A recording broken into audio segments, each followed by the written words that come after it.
While Walter adored Sophia, he always berated me and treated me roughly. During Thanksgiving, I took Sophia back to my parents' home, and while we were having dinner, I got a call from Walter. Expecting it to be some pointless conversation, I put it on speakerphone so my mother could hear. Then, Walter's cheerful voice came through.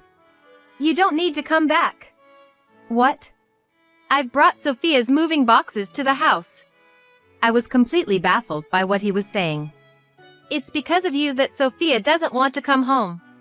If you just leave, Sophia can live freely with me like she did when she was a child. So, get out already." I was beyond angry and just astounded. "You can live in a shelter alone." "All right," I replied quietly and hung up. Suddenly, my mother and Sophia burst out laughing. Inside, I cursed at Walter. He better be ready. It's gonna be too late to apologize later. My name is Michelle, and I'm a 55-year-old housewife. Walter was a senior in college, and after graduation, we met through a mutual friend and started dating. 2 years after our marriage, when I became pregnant, he was overjoyed. After our child was born, he actively took part in raising her. I often hear stories about fathers who are not involved in child rearing, but Walter was surprisingly involved in taking care of our daughter, Sophia. Many of my friends were envious. On the other hand, after giving birth to Sophia, he treated me as if I were disposable. It seemed like Walter had this rule: the more you adore your daughter, the more you can belittle your wife. He didn't hesitate to verbally abuse me, even in front of Sophia. Come to think of it, when we were dating, Walter seemed to look down on me, who was 3 years younger.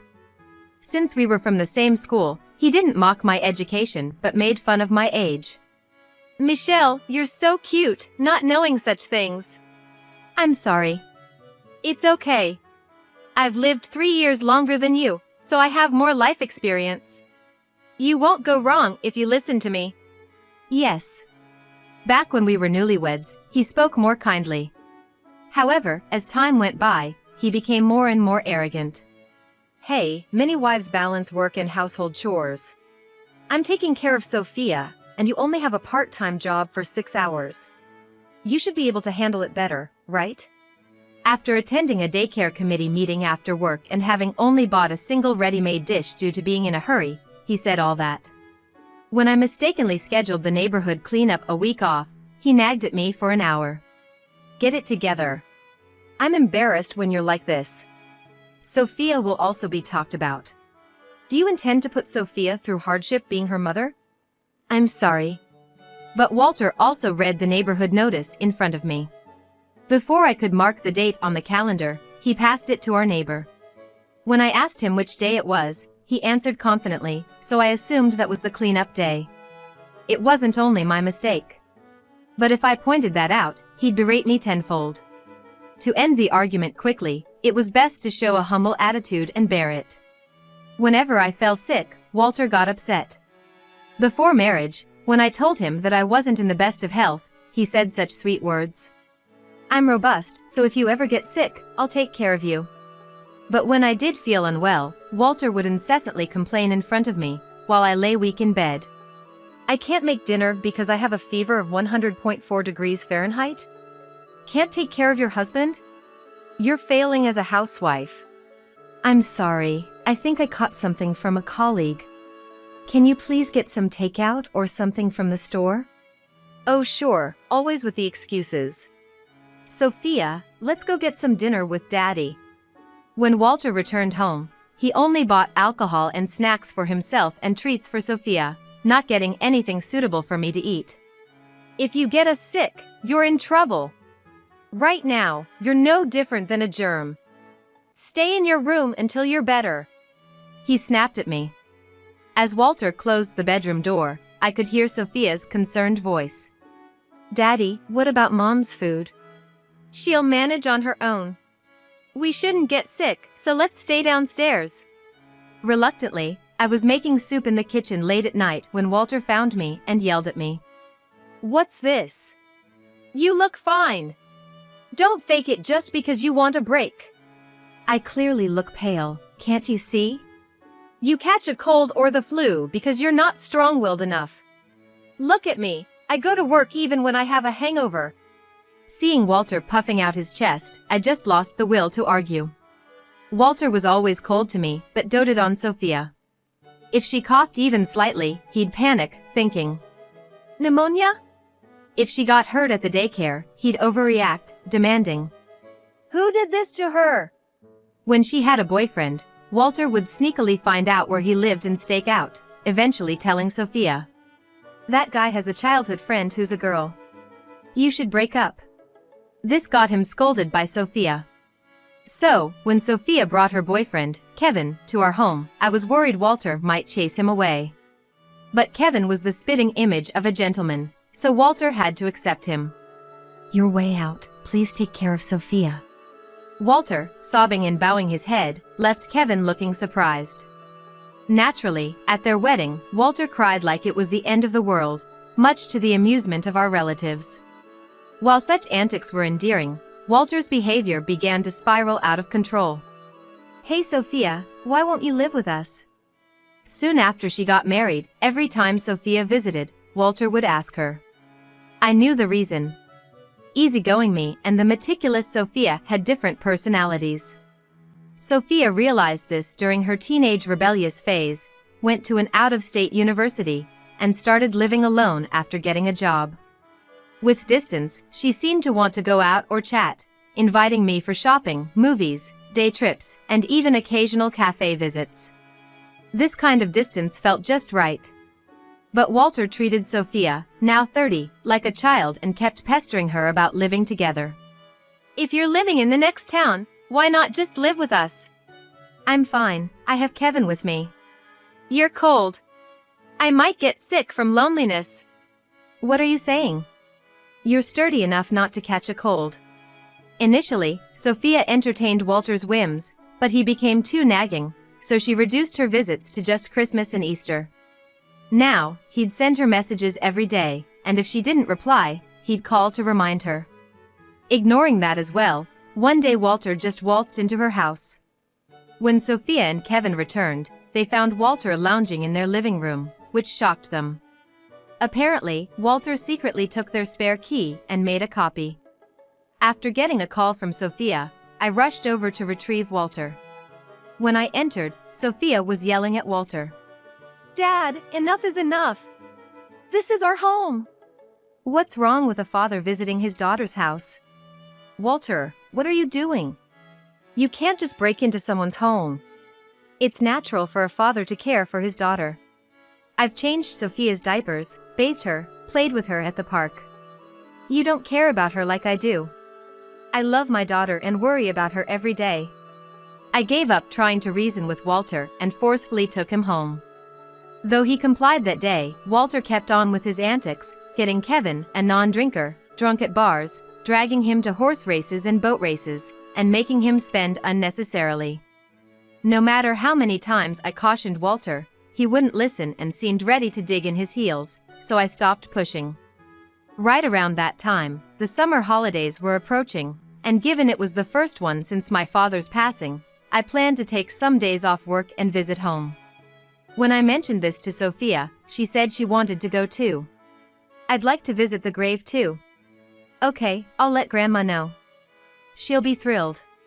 My mother, now in her 80s, seemed a bit down ever since my father passed away. Even though my younger brother who lives nearby checks in on her, I'd like to visit during the holidays, chat with her, and help out with household chores.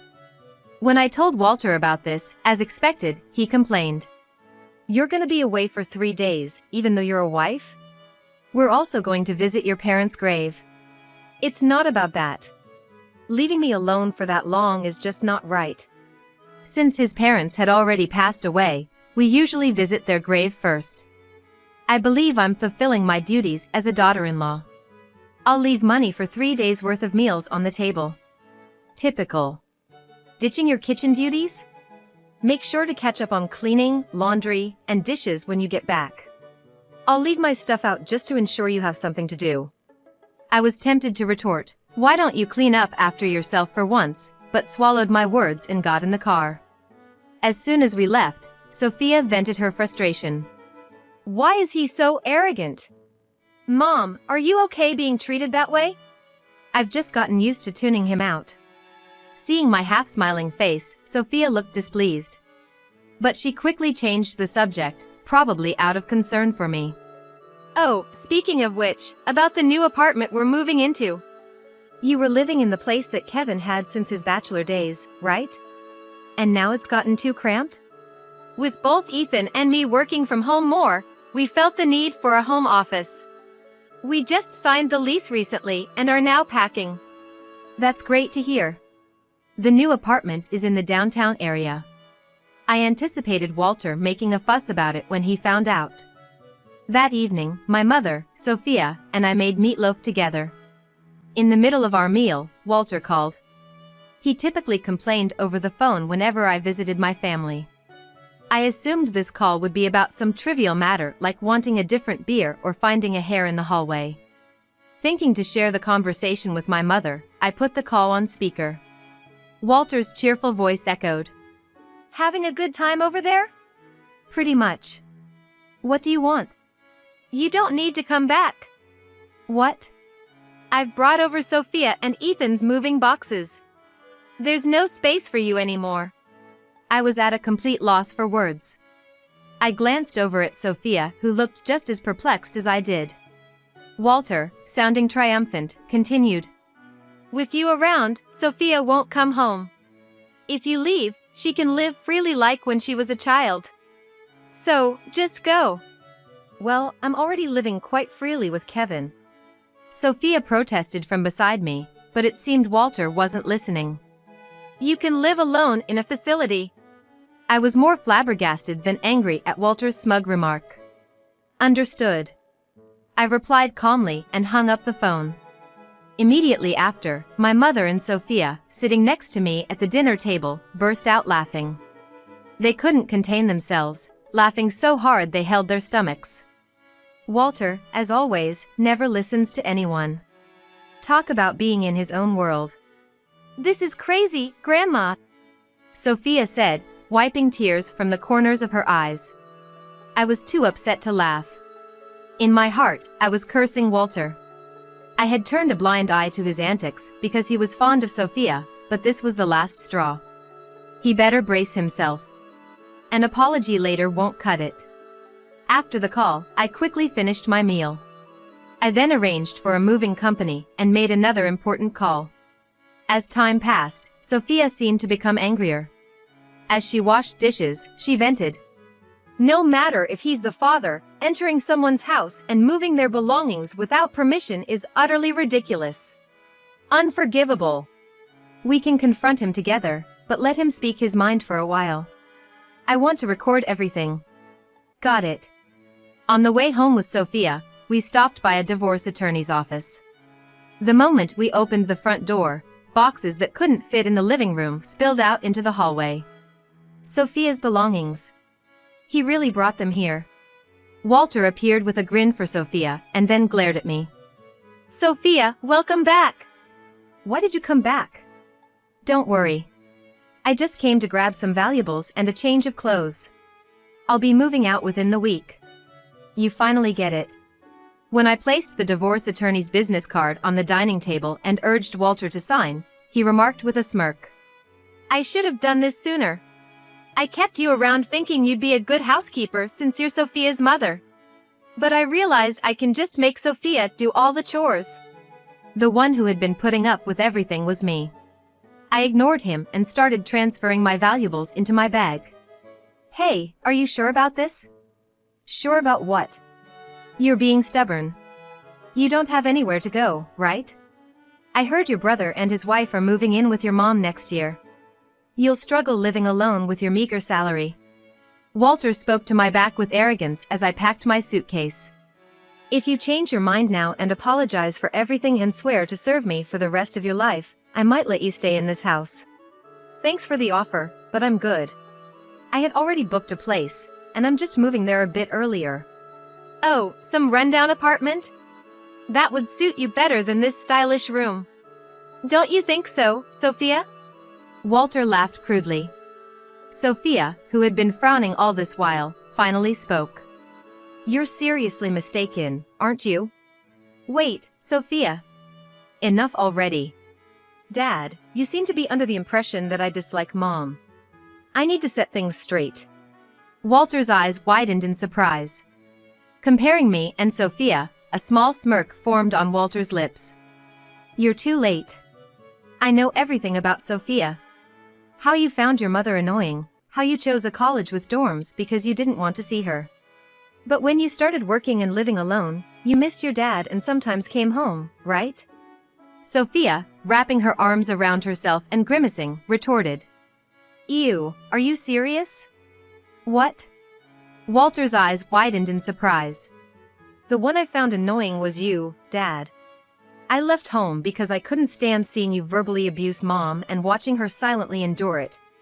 I also hated that I couldn't stop it." I looked at Sophia, shocked. "Sophia. Sure, during my rebellious phase, I might have been cold to Mom. But have you ever heard me say anything bad about her? I bet you haven't." Seemingly hitting a nerve, Walter's face contorted in discomfort. "If you'd treated Mom better, I would have commuted from home to college." The cold treatment I received from Sophia during her rebellious teenage years no longer bothered me. However, I always believed Sophia left home to avoid our disagreements. I never thought that Sophia hated me, but I did believe she didn't want to live with me. Discovering this unexpected truth made my heart heavy with emotion. "Also, you think I don't know, huh? About the debt you made from gambling." Walter's cheeks tensed up. "What are you talking about?" Feigning ignorance, Walter's face turned pale, his voice shaking. "Don't play dumb. You used my college tuition for horse racing and boat racing, didn't you? Mom had to borrow money from Grandma to pay it off, right?" "Michelle! You spilled the beans!" Walter shouted at me. "No, I overheard you talking to Grandma in the hallway when you returned the money to her. I later asked Grandma about it. I had asked Mom to keep that a secret. I didn't know she told Sophia about it." Sophia glared at Walter and smirked. "To you, gambling was more important than my college, huh? Sure, you were affectionate, but that's just how much you cared, right?" Walter mumbled. "That's not true. You and gambling both were equally important to me. Proof is, I took you to the racetracks, right? If gambling was more important, I wouldn't have spent time with you." "What's with that excuse?" "Another thing, Sophia. You seem to think that I treated your mother poorly, but that's not the case," Walter said emphatically. "I was just trying to teach her where she was lacking. Telling her to be more ladylike, more motherly, to be a good wife to her husband. I was just disciplining her to correct those things. What's wrong with that?" Sophia closed her eyes, rubbing her forehead, clearly exasperated. "Mind your own business. Who do you think you are, acting so high and mighty? I'm grateful that you played with me when I was a child. But you were always bad-mouthing Mom in front of me. I really hated it." Releasing years of pent-up frustration, Sophia vented. "While demanding 3 dishes for dinner and a spotless house, you'd leave your clothes everywhere and wouldn't even make your own coffee. Thanks to you, I grew up distrusting men and struggled with the idea of marriage." Walter seemed not to have heard Sophia's passionate plea.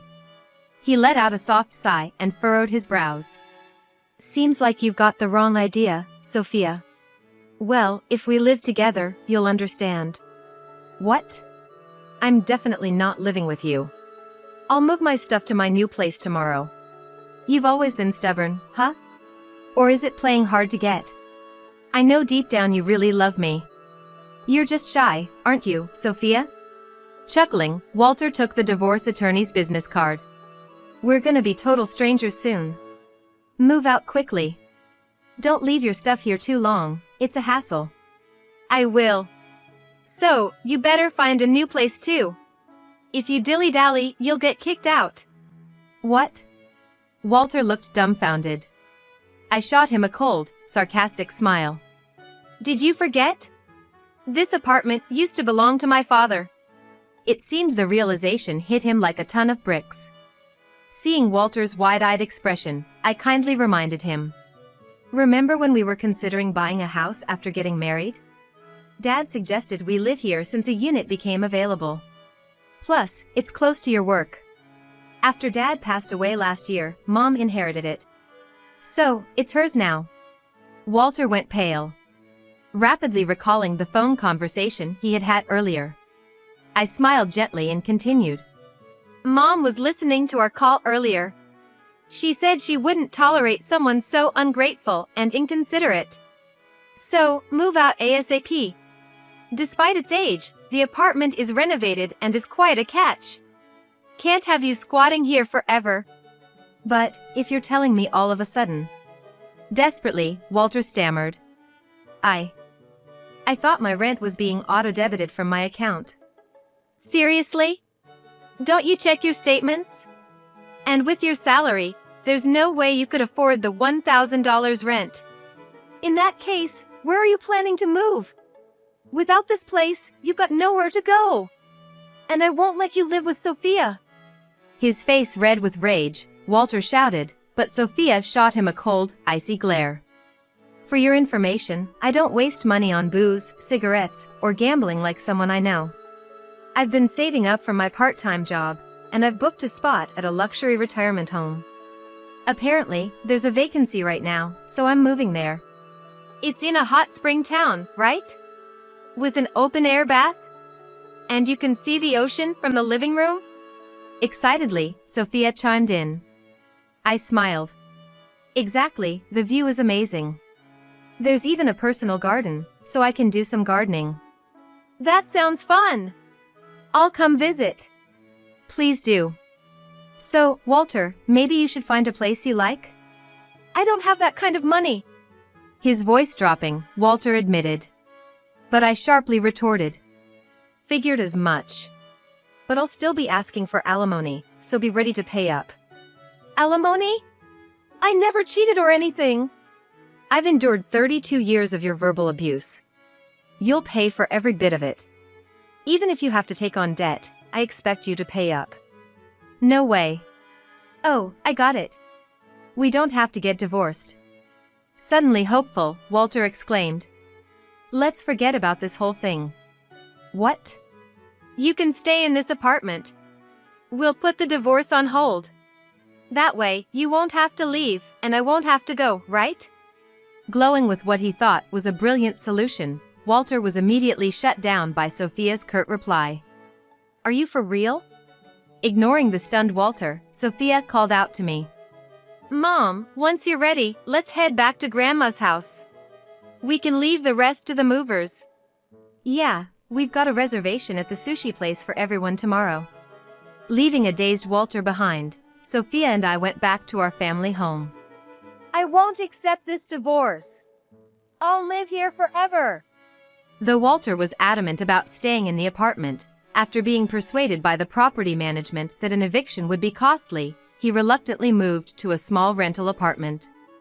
Later, when he resisted the divorce, we hired a lawyer for discussions. Presenting recordings of Walter's past verbal abuses as evidence and informing him about the legal fees if it goes to court, he finally agreed to our terms.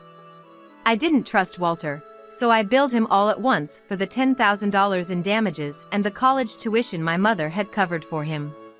After taking out loans to pay me back, Walter moved into a rundown apartment. After I shared the story of our divorce with colleagues, exaggerated rumors spread like wildfire, making it uncomfortable for Walter at work. Close to retirement, he resigned from his company and began working part-time jobs. Turns out, Walter had secretly racked up debt from gambling. It seems his severance pay went towards repaying the money he owed me and settling his gambling debts. He was denied re-employment and continuously failed his full-time job interviews. The vices he loved, alcohol, cigarettes, and gambling, became unaffordable. Working multiple part-time jobs from dawn till dusk, a mutual acquaintance told me. Sophia, who had initially planned to move into the apartment with Kevin, was bombarded with frequent calls from Walter and eventually blocked his number. But then, I started receiving daily messages and calls from Walter, asking about Sophia's well-being, so I blocked him too. As of now, I have no idea where Walter is or what he's up to. I've since quit my job and moved to a high-end retirement home, enjoying my days at a leisurely pace. Whether it's sipping tea on my balcony overlooking the sea, taking in the night sky from the outdoor tub, or tending to flowers in my private rooftop garden, time seems to pass so slowly here. It was an odd feeling at first, but I reminded myself this was my reward for years of juggling work and raising a child. No more living in fear of my husband's verbal abuse, even the air tastes sweeter. Sophia and Kevin live about an hour's drive from here, and I always look forward to their visits. Sophia did offer for me to move in with them, but I felt it best to maintain some distance for now. Recently, Sophia shared the news that she's expecting a baby, which filled me with joy. Looking ahead, I hope Sophia and I can continue to respect each other's lives, keep unnecessary meddling at bay, and maintain our close bond.